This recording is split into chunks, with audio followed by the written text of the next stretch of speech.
Hello YouTube, Dr. Kemp here, Hammond Doc of Vintage B3 Organ Incorporated. In this segment, I'm going to be talking about Leslie speaker upper drivers and the ohms that they should have. Now, I've already produced a video that talked about ohms and defined for you what ohms are. It has to do with resistance, and you will also see when you look at, if you read speaker descriptions, you'll see the word impedance. So those are all terms that mean the same. But with respect to a Leslie speaker system, as I've said before in the previous video, the amplifiers, the 122s, the 147, 251 amplifiers are designed to drive 16 ohm speakers. So you want to make sure that you're not using 8 ohm speakers or 4 ohm speakers. 4 ohm speakers designed for like car stereos. 8 ohm speakers are designed for home systems. But you want to use as close to 16 ohms as you can get for your Leslies. Now, on my desk, I have a number of upper drivers, and we're gonna go through these upper drivers and and test them.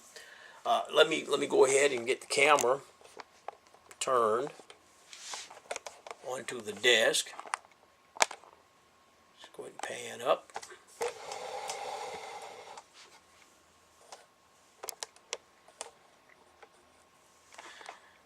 And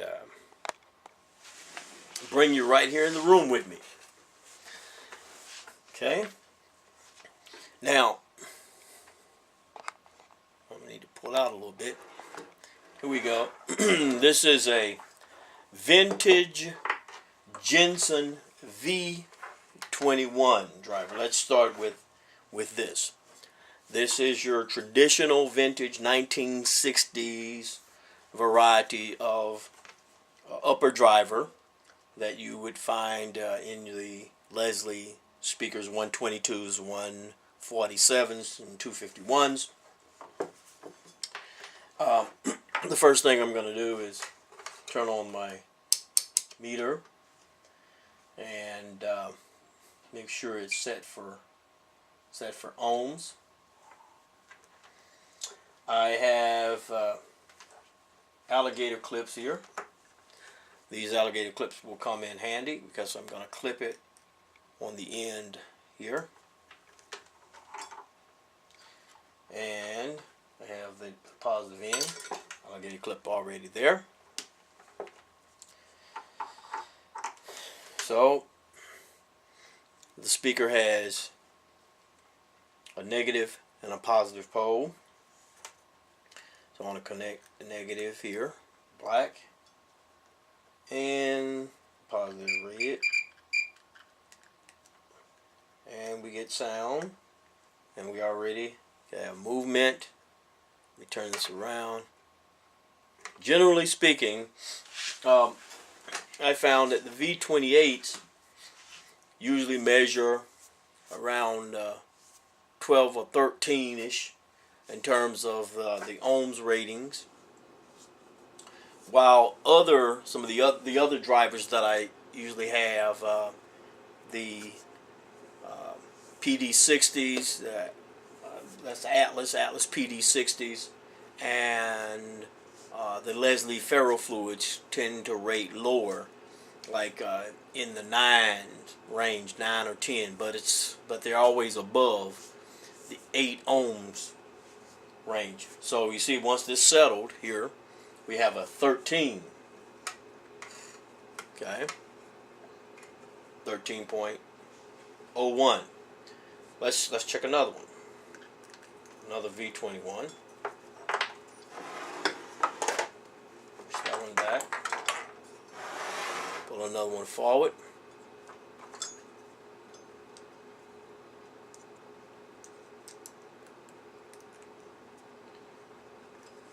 Clip it on. See what we get. Let it sit. See, we got a 12.8. This tells me that this driver is going to put more demand on the amplifier. There's a little bit more demand on the amplifier than the other driver. So therefore, this upper driver, this V21, is going to it's going to be a little louder than the first one. Whether you'll be able to perceive that or not is a different question, but it should be a little louder because it's going to push the amplifier harder, or drive the amplifier harder. And here's I'm connecting another, this V21 Jensen.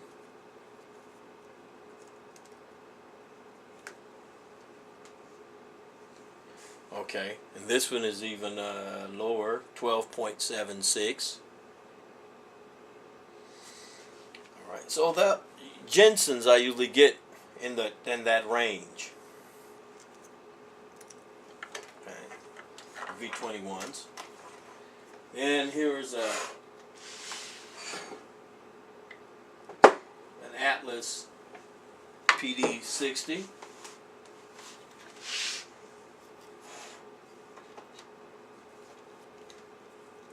By Atlas Sound.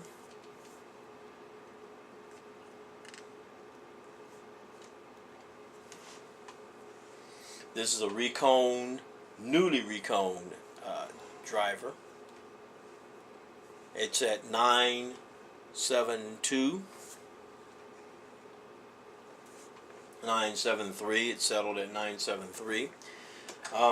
This driver is going to most likely be perceptively louder than either of the Jensen V21s. It's going to put even more demand on the Leslie speaker, even though it's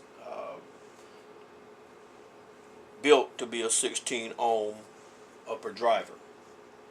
Okay.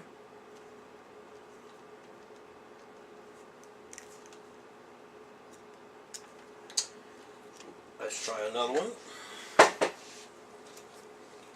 Here's another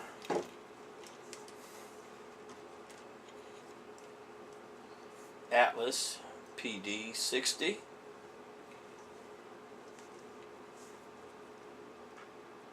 Now, the Jensen V, okay, well, I'll talk about that later on another video, what I was getting ready to think about, what I was going to talk about. I'll talk about that later. This is another Atlas PD60, and it's at 9.82.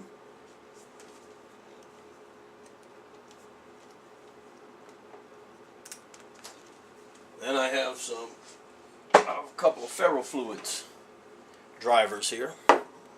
This is the vintage type, or the older form of the Leslie ferrofluid driver, older version of a very popular driver.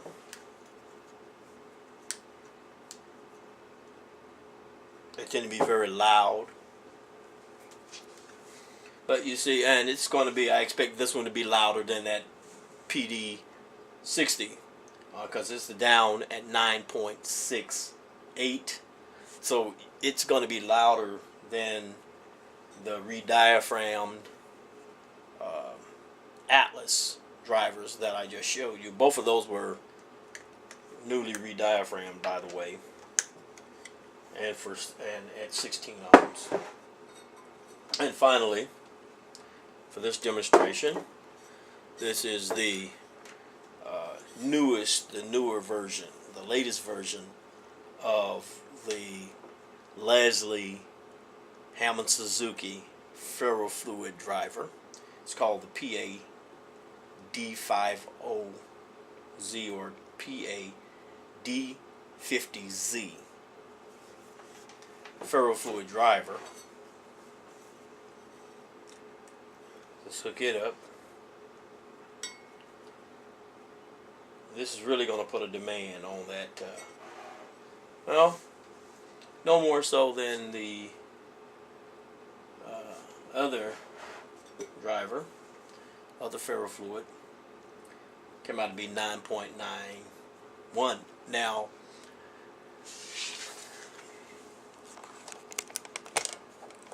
I was talking about auditory differences, perceptual auditory volume levels, and so forth, because of the demands that's being placed on the amplifier. It's driving harder when you lower the ohms. It's going to drive that amplifier harder, and but this newer Leslie ferrofluid driver, and I've done a shootout that's actually posted on my videos, and it actually came out to be louder than this older Leslie driver, and I believe that's because this older Leslie driver it's been used. This new Leslie driver has not been used, but as you can see, the ohms rating of the new driver is higher than the older ferrofluid driver. Now, what does this all mean in terms of practical implications? Well, let's put it like this. Let's say you have a Hammond B3 organ that is connected to dual Leslies, and let's assume that both amplifiers have been, let's say that they're brand new, both Leslie 122 Hammond Suzuki brand new amplifiers, so they should be doing approximately the same. They should be at the same level of working ability, working capacity. But in one Leslie cabinet, you put in a vintage Jensen V21. In the other cabinet, you put in one of these ferrofluids or the Atlas PD60, which was supposedly designed to sound more like the vintage V21, or somewhere in between the vintage V21s and the Leslie ferrofluids. So they're not quite as smooth as the V21s, but not as harsh as the Leslie ferrofluids. So somewhere in between there. So let's say you put one of those other drivers in the other Leslie.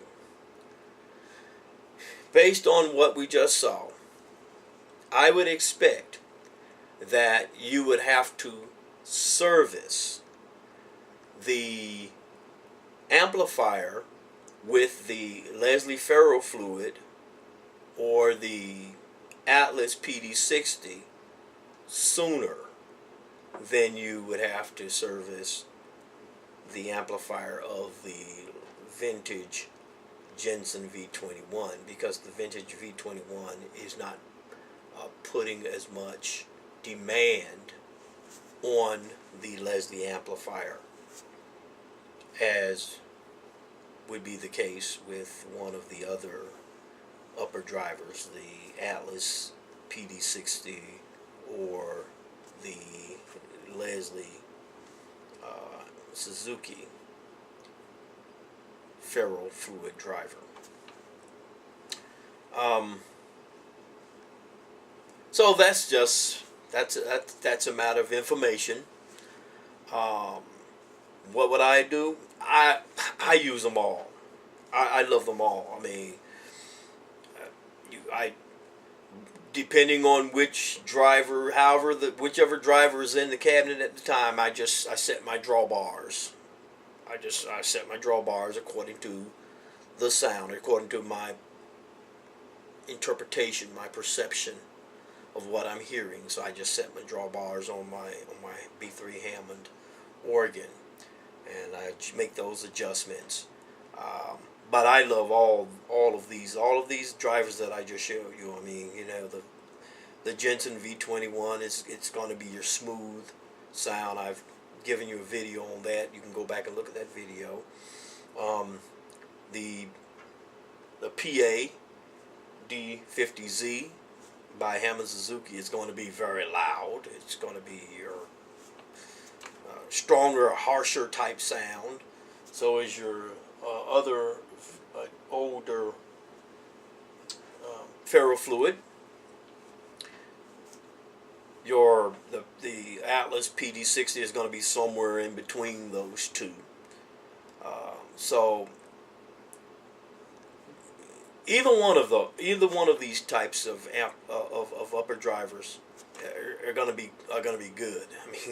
I mean, the choice is up to the musician, up to the person that's it's up to you which one you're going to choose. I use all of them, as I said, and I enjoy playing with all of them. So I think that's enough for this segment. So this is Dr. Kemp saying to you once again, peace out.